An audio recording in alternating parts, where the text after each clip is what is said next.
Russia Ukraine യുദ്ധം തുടങ്ങിയതു മുതൽ ഒരു പ്രത്യേക 4 പ്രവശ്യ റഷ്യ ലക്ഷ്യം വെച്ച് ആക്രമിക്കാൻ തുടങ്ങി. ഈ റഷ്യ ഉക്രൈൻ അതിർത്തിയോട് ചേർന്നുള്ള ലുഹാൻസ്, ഡൊണറ്റ്സ്ക്, ഖേഴ്സൺ, സാബ്രോസീഷ്യ ഈ 4 പ്രദേശങ്ങളെയും റഷ്യ വളരെ തീവ്രമായി ആക്രമിക്കാൻ തുടങ്ങി. കാർഖിവ് പിടിച്ചെടുത്തെങ്കിലും അത് ഉക്രൈൻ കൗണ്ടർ ഒഫൻസീവിലൂടെ തിരികെ എടുത്തതായി വാർത്തകൾ പുറത്തു വന്നു. എന്നാൽ ഇപ്പൊ റഷ്യയുടെ യഥാർത്ഥ പദ്ധതി എന്താണെന്നുള്ളത് പുറം ലോകം അറിഞ്ഞപ്പോൾ അതൊരു വലിയ കൊടുങ്കാറ്റ് തന്നെ സൃഷ്ടിച്ചു. നിയോ റഷ്യ അല്ലെങ്കിൽ ന്യൂ റഷ്യ എന്ന ഒരു പുതിയ ചരിത്രം കുറിക്കാനാണ് റഷ്യ ഉദ്ദേശിക്കുന്നത്. ഇതുവരെയും ഒക്കുപ്പൈ ചെയ്തു വച്ചിരിക്കുന്ന പ്രദേശങ്ങൾ അതുമാത്രം അല്ല, മുഴുവൻ കരിങ്കടലിന്റെയും ആക്സസ് ഉക്രൈന് നിഷേധിക്കുന്ന രീതിയിൽ ഒഡീസ പ്രദേശങ്ങളെയും ചേർത്ത് ഇപ്പോൾ റഷ്യ ഉക്രൈനോട് ചോദിക്കാൻ തുടങ്ങിയിട്ടുണ്ട്. ഇതിന്റെ കൂടെ Su-35ഉം S-400ഉം ചേർന്ന് ഉക്രൈന്റെ F-16 വീഴ്ത്തി എന്ന ഒരു വാർത്ത നമ്മൾ അറിഞ്ഞതാണ്. ഇതിനെക്കുറിച്ചുള്ള ചില കാര്യങ്ങളും ഈ ഒരു വീഡിയോയിലൂടെ നമുക്ക് വിശദമായി അറിയാം.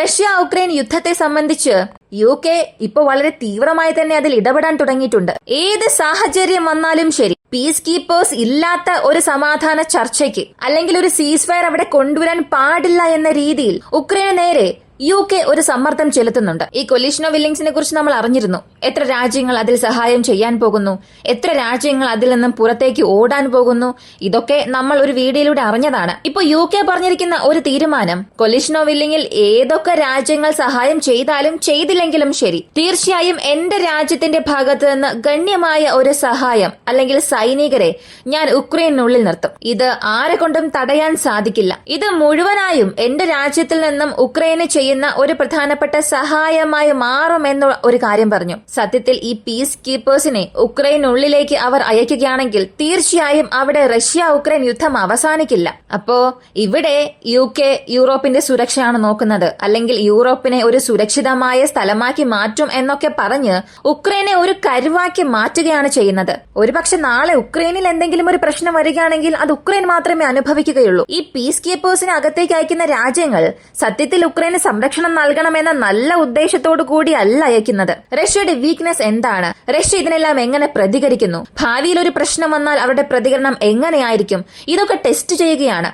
ഇതിൽ ഉക്രൈന് സഹായം ചെയ്യുന്നത് പോലുള്ള ഒരു നല്ല ഉദ്ദേശമായി തോന്നിയാലും ഇത് ഉക്രൈന് വേണ്ടി വിരിക്കുന്ന ഒരു വലിയ കെണിയാണ്. ഈ നിയോ റഷ്യ അല്ലെങ്കിൽ ന്യൂ റഷ്യ ഇതിനെ സംബന്ധിച്ച് ഇത് പൂർണ്ണമായും ക്രെംലിന്റെ ഒരു ഗെയിം പ്ലാൻ ആണ്.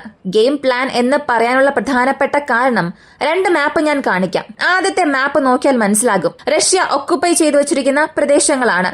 2022 ഫെബ്രുവരി മാസം മുതൽ, അതായത് സെപ്റ്റംബർ മാസം ഒഫീഷ്യലായി അവർ റെക്കഗ്നൈസ് ചെയ്തു, ഇത്ര പ്രദേശങ്ങളുണ്ട്, ഇതിനെ ഞങ്ങൾ റഷ്യയുമായി ചേർക്കാൻ പോവുകയാണ് എന്ന്. അപ്പോൾ മുതൽ 2025 വരെയുമുള്ള മാപ്പാണ് ഈ ഒന്നാമത്തേത്. അതായത് ഇത് റഷ്യ അനെക്സ്ഡ് പാർട്സ് ഓഫ് ഉക്രൈൻ പ്രദേശങ്ങളെ റഷ്യ ആക്രമിച്ചിട്ടുള്ള ആ ഒരു പ്രദേശങ്ങളാണ് ഇതെല്ലാം. രണ്ടാമതുള്ള മാപ്പ് ഇത് കാണുമ്പോൾ നിങ്ങൾക്ക് എന്താണ് തോന്നുന്നത്? റഷ്യ പിടിച്ചെടുത്ത ബാക്കി പ്രദേശങ്ങളെയും ഹൈലൈറ്റ് ചെയ്ത് കാണിച്ചതായിരിക്കും. അതായത് പഴയത് എത്രത്തോളം ാണ്, ഇപ്പൊ എത്രത്തോളം റഷ്യ പിടിച്ചെടുത്തു, ഇതിനെ ഡിഫറൻഷിയേറ്റ് ചെയ്ത് കാണിക്കാൻ നൽകിയിട്ടുള്ള ഒരു ഇമേജായി തോന്നാം. എന്നാൽ അങ്ങനെയല്ല. അടുത്ത് ഹൈലൈറ്റ് ചെയ്തിട്ടുള്ള അത്രയും പ്രദേശങ്ങൾ വരെയും ഞങ്ങൾക്ക് വേണമെന്ന് ക്രെംലിൻ ആവശ്യപ്പെട്ടതായി റഷ്യയുടെ മാധ്യമങ്ങൾ ഇപ്പോൾ വാർത്തകൾ പുറത്തുവിടാൻ തുടങ്ങിയിട്ടുണ്ട്. സത്യത്തിൽ ഇത് ഉക്രൈന് എതിരെയുള്ള റഷ്യയുടെ ഒരു രഹസ്യ പദ്ധതിയായിരുന്നു. പക്ഷെ ഇതിപ്പോ പുറത്തു വരാൻ തുടങ്ങിയിട്ടുണ്ട്. അമേരിക്കയും ഇതിനെ സമ്മതിക്കാനുള്ള സാധ്യത ഉണ്ട് എന്ന് ഒരു കാര്യം തീ പോലെ പടരുന്നുണ്ട്. ഈ നിയോ റഷ്യ എന്നതിനെ സംബന്ധിച്ച് ഉക്രൈന്റെ ഒരു 35% പ്രദേശങ്ങൾ വരെയും ഉക്രൈനിൽ നിന്നും റഷ്യയുടെ പക്കലേക്ക് പിരിഞ്ഞു പോകുന്നത് പോലെയാകും. അതും ഇവർക്ക് മോൾഡോവയിൽ നിന്നും ഏതൊക്കെ പ്രദേശങ്ങളിലേക്കാണോ കരിങ്കടലിലേക്കുള്ള ഒരു ആക്സസ് വരുന്നത്, അതായത് ഒഡീഷ, ഖേഴ്സൺ, ഈ സാബ്രോസീഷ്യയിലുള്ള മരിയാപോൾ, ഇങ്ങനെ ഇത്രയും പ്രദേശങ്ങളും റഷ്യൻ നിയന്ത്രണത്തിലേക്ക് പോകും. ഇതിനകം ഖേഴ്സൺ വരെയും റഷ്യൻ നിയന്ത്രണത്തിലാണ്. എന്നാൽ ഈ നദീതടത്തിനപ്പുറം റഷ്യക്ക് പോയി ഒരു യുദ്ധം നടത്താൻ അവിടെ കഴിഞ്ഞിട്ടില്ല. അങ്ങനെ ചെയ്യാൻ ശ്രമിച്ചപ്പോഴൊക്കെ റഷ്യക്ക് അത് ഒരു വലിയ മരണനിരക്ക് തന്നെ സംഭവിച്ചു. റഷ്യയെ കൊണ്ട് അവിടെ ഹോൾഡ് ചെയ്യാൻ സാധിച്ചില്ല. ഇത് സാധാരണ സംഭവിക്കുന്ന ഒരു കാര്യമാണ്. ഏതൊരു യുദ്ധത്തെ എടുത്തു നോക്കിയാലും നദി മുറിച്ചു കടന്ന് ഒഫൻസീവ് നടത്തണം എന്നുണ്ടെങ്കിൽ അതിന് പ്രോപ്പറായ ബാക്കപ്പ് വേണം. ശത്രുവിന്റെ വിതരണ ശൃംഖല നമ്മൾ പൊട്ടിക്കണം. ഇല്ലെങ്കിൽ അകത്തേക്ക് പോകുന്തോറും അവർ നമ്മളെ ആക്രമിക്കും. നമുക്ക് വലിയ നഷ്ടം തന്നെ ഉണ്ടാകും. ഈ ഒഡീസ ഉക്രൈൻ നഷ്ടപ്പെടുത്തുകയാണെങ്കിൽ അതിനുശേഷം അവർക്ക് കരിങ്കടലിന്റെ ആക്സസ് കട്ടാകും. ഇതൊരു ചെറിയ പ്രശ്നമല്ല എന്നൊക്കെ ഒരു പക്ഷെ ചിന്തിക്കാം.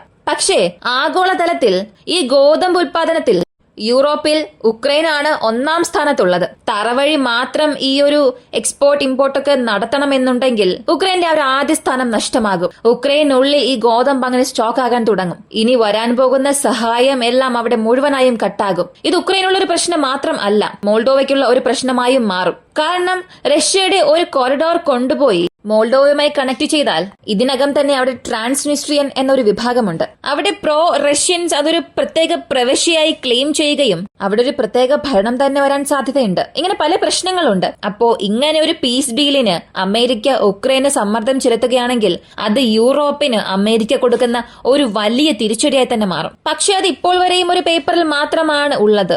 യഥാർത്ഥത്തിൽ ഇത് സംഭവിക്കുകയാണെങ്കിൽ ഈ യൂറോപ്പിനെ അടിസ്ഥാനമാക്കി നടത്തുന്ന ഈ ലോക രാഷ്ട്രീയത്തിൽ ഒരു വലിയ ഗെയിം ചേഞ്ചിങ് മൊമെന്റ് ആയി തന്നെ മാറും.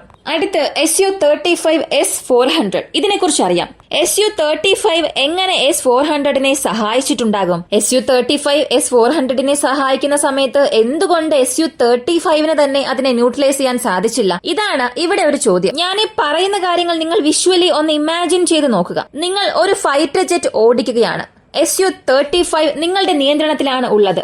നിങ്ങൾ ആ വിമാനത്തെ ഓടിക്കുകയാണ്. ഇപ്പൊ പെട്ടെന്ന് നിങ്ങളുടെ റഡാർ, അതായത് ഇബ്രിസ് റഡാർ Su-35ൽ ഉപയോഗിക്കുകയാണ്. ഇതിന്റെ പരമാവധി റേഞ്ച് എന്നത് 400 കിലോമീറ്ററിനും അപ്പുറമാണ്. S-400ന്റെ പരമാവധി ട്രാക്കിംഗ് ടാർഗറ്റ് 600 കിലോമീറ്ററിലധികമാണ്. അങ്ങനെ ഉള്ളപ്പോഴും S-400നുള്ള ഒരു വലിയ മൈനസ് പോയിന്റ് ഇതിന്റെ ആ ബ്ലൈൻഡ് സ്പോട്ട് ആണ്, അതിന്റെ റഡാർ രഹിത പ്രദേശം. അവിടെ ഇതിനെ കൊണ്ട് ട്രാക്ക് ചെയ്യാൻ സാധിക്കില്ല. അങ്ങനെ ഈ ഒരു വിമാനം ഓടിച്ചുകൊണ്ടുപോകുന്ന നിങ്ങൾ വളരെ ദൂരത്തിൽ നിന്ന് ഒരു ടാർഗറ്റിനെ കാണുന്നു. അങ്ങനെ കണ്ടതും നിങ്ങൾക്കുള്ളത് രണ്ട് ഓപ്ഷനാണ്. ഒന്നുകിൽ അതിന്റെ ടാർഗറ്റ് കോർഡിനേറ്റ്സ് S-400ലേക്ക് അയക്കണം, അല്ലെങ്കിൽ നിങ്ങൾ തന്നെ അതിനെ ന്യൂട്രലൈസ് ചെയ്യണം. എന്നാൽ നിങ്ങൾ നശിപ്പിക്കണം എന്ന് തീരുമാനിക്കുകയാണെങ്കിൽ നിങ്ങളുടെ ലൊക്കേഷൻ നിങ്ങൾ പുറത്ത് കാണിക്കുന്നത് പോലെയാകും. Su-35നെ സംബന്ധിച്ച് അത് സ്റ്റെൽത്ത് മോഡിൽ ഓപ്പറേറ്റ് ചെയ്യാൻ സാധിക്കും. അപ്പോ നിങ്ങളുടെ ഐഡന്റിറ്റി പുറത്തു പോകാതിരിക്കണം എന്നുണ്ടെങ്കിൽ നിങ്ങൾക്കുള്ള ഒരേയൊരു ഓപ്ഷൻ S-400ന് കോർഡിനേറ്റ്സ് മാറ്റുക എന്നുള്ളതാണ്. അടുത്ത് നിങ്ങൾ ചെയ്യാൻ പോകുന്നത് നിങ്ങളുടെ ഇബ്രിസ് റേഡാർ അതിന്റെ പരമാവധി ശക്തി ഉപയോഗിച്ച് ടാർഗറ്റിനെ ട്രാക്ക് ചെയ്യാൻ തുടങ്ങും. അങ്ങനെ ട്രാക്ക് ചെയ്യാൻ തുടങ്ങിയാലും നിങ്ങളുടെ പക്കലുള്ള R-37M എന്ന മിസൈൽ, ഇത് 400 കിലോമീറ്റർ ദൂരപരിധിയുള്ള എയർ ടു എയർ മിസൈൽ ആണെങ്കിലും അത് എവാക്സ് കില്ലർ, ടാങ്ക് കില്ലർ ഇവയ്ക്ക് വേണ്ടി ഉപയോഗിക്കാവുന്നതാണ്. അതിനെ കൊണ്ട് മെനുവർ ചെയ്യാൻ സാധിക്കില്ല. കൂടുതലായും ഹൈ എവേസീവ് മെനുവേഴ്സ് അതിനെ കൊണ്ട് ചെയ്യാൻ സാധിക്കില്ല. അങ്ങനെയുള്ളപ്പോൾ S-400ലേക്ക് നിങ്ങൾ ഡേറ്റ അയച്ചാൽ അവിടെ ഒരു ടാർഗറ്റ് ഉണ്ടെന്നുള്ളത് റഡാറിന് നിങ്ങൾ ഒരു ഇൻപുട്ടായി നൽകും. ഇതെല്ലാം ഡേറ്റ ലിങ്ക് വഴിയാണ് സംഭവിക്കുന്നത്. ഉദാഹരണത്തിന് അമേരിക്കയുടെ ലിങ്ക് 16 തുല്യമായ ഈ SUTZ സിസ്റ്റമിക് 76 ഡേറ്റ ലിങ്ക്, ഇതുപയോഗിച്ച് ഈ രണ്ടും തമ്മിൽ ആശയവിനിമയം നടത്തും. അങ്ങനെ ആശയവിനിമയം നടത്തുമ്പോൾ നിങ്ങളുടെ വിമാനം ആ റഡാറിനോട് പറയുക 300 കിലോമീറ്റർ ദൂരത്തിൽ ഒരു വിമാനം അകത്തേക്ക് വരുന്നുണ്ട്, അതിനെ ട്രാക്ക് ചെയ്ത് നമ്മൾ ആക്രമിക്കണം. അതാണ് നമ്മുടെ മിഷൻ പ്രൊഫൈൽ. ഇങ്ങനെ രണ്ടും ആശയവിനിമയം നടത്തുകയും ടാർഗറ്റ് ഫിക്സ് ചെയ്യുകയും ചെയ്യും. അടുത്ത് S-400 ചെയ്യാൻ പോകുന്നത് അതിൽ ഏത് മിസൈൽ ഉപയോഗിച്ചാൽ പെർഫെക്റ്റ് ആയി ആക്രമിക്കാം എന്നുള്ളത് പദ്ധതിയിടും. S-400നെ സംബന്ധിച്ച് അതിൽ പല മിസൈൽസ് ഉണ്ട്. 91N6 ഉണ്ട്, 40N6, ഇങ്ങനെ പല മിസൈൽസ് ഉണ്ട്. 40N6 400 കിലോമീറ്റർ ദൂരത്തിലേക്ക് പോകാൻ കഴിവുള്ള ആക്റ്റീവ് റഡാർ ഹോമിംഗ് ഉള്ള ഒരു മിസൈലാണ്. അതായത് അതിൽ തന്നെ റഡാർ ട്രാൻസ്പോണ്ടർ ഉണ്ടായിരിക്കും. റഡാർ തരംഗങ്ങൾ അയച്ച് ടാർഗറ്റിനെ ഫൈൻഡ് ചെയ്ത് പോകാൻ കഴിയുന്ന മിസൈൽ. അപ്പോ ഈ മിസൈലിനെ S-400 തിരഞ്ഞെടുക്കുകയും അതിന് ഫയർ ചെയ്യും. ഫയർ ചെയ്തതിന് ശേഷം S-400ന്റെ ജോലി അതോടുകൂടി അവസാനിക്കില്ല. അതിനെ കൊണ്ട് കഴിയുന്നത്ര അകത്തേക്ക് വരുന്ന ടാർഗറ്റിന്റെ ഡീറ്റെയിൽസ് ഗ്യാദർ ചെയ്യാൻ ശ്രമിക്കും. എന്നാൽ ഇവിടെ ആകാശത്ത് പറന്നുകൊണ്ടിരിക്കുന്ന എവാക്സ് വിമാനം ചെയ്യേണ്ട ജോലി Su-35 ചെയ്യാൻ തുടങ്ങും. ഇങ്ങനെ ചെയ്യുമ്പോൾ സംഭവിക്കുന്നത് സ്റ്റെൽത്ത് മോഡിൽ തന്നെ വർക്കായി ട്രാക്ക് ചെയ്യാൻ തുടങ്ങും. ആ ഒരു വിമാനത്തിനെതിരെ അയക്കുന്ന ഇന്റർസെപ്റ്റാർ മിസൈൽസിന്റെ മോഡുലേഷൻസ് ഒക്കെ പതിയെ കറക്റ്റ് ചെയ്ത് ടെർമിനൽ ഫേസ് വരെയും ഗൈഡ് ചെയ്യും. ഈ ടെർമിനൽ ഫേസ് അവസാന ഘട്ടം എന്നത് ചില കിലോമീറ്റർ ദൂരത്തിൽ നിന്നാണ് ആരംഭിക്കുന്നത്. അങ്ങനെ ആരംഭിക്കുന്ന അവസാന ഘട്ടം വരെയും ഇത് ആ മിസൈലിനെ ടാർഗറ്റിനെ നോക്കി ഗൈഡ് ചെയ്യും. ഗൈഡ് ചെയ്തതിനു ശേഷം അവിടെ ടാർഗറ്റ് ഉണ്ട് എന്നുള്ളത് ആക്റ്റീവ് റഡാർ ഹോമിംഗ് ട്രാക്ക് ചെയ്തതിനു ശേഷം ബാക്കി ജോലി ആ മിസൈൽ തന്നെ ചെയ്തുകൊള്ളും. അപ്പോ ഇവിടെ Su-35 അതിന്റെ ലൊക്കേഷൻ വെളിപ്പെടുത്താതെ തന്റെ ജോലികളെല്ലാം കൃത്യമായി ചെയ്യുകയും ചെയ്തു. അതുകൂടാതെ S-400. ഇവർ രണ്ടുപേരും ചേർന്ന് ഈ നെറ്റ്വർക്ക് സെൻട്രിക് വാർഫെയറിലൂടെ ഒരു പുതിയ അധ്യായം തന്നെ തുറന്നു.